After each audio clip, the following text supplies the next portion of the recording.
So all this while we've been looking at some principles of Microsoft Power BI, and perhaps you're just thinking, come on, what are we doing over here? What exactly are we going to use this one for? How are we even going to join all of those? Come on, relax. That is exactly what we're going to do in this video tutorial. Okay? So let's go ahead and then import some Excel data. Okay, so I can either use this tab or come here and then grab my Excel data over here. All right, so I want to take this cleaning data.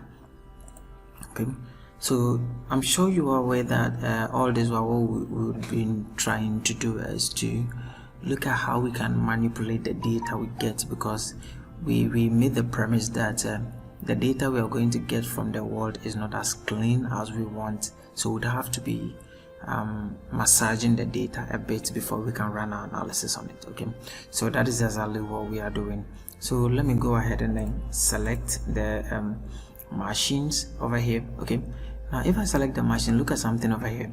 You see something very interesting over here, that we have column Thakrade, column 3, column 4 Kumasi, and that then we have year, which is this, and then we have phone, laptops, charges, phone, laptops, charges, phones, laptop charges. Then you can see that this is quite different from the data we've been looking at from the Access database. Okay, but this time around, what are we seeing? Can we run analysis on this?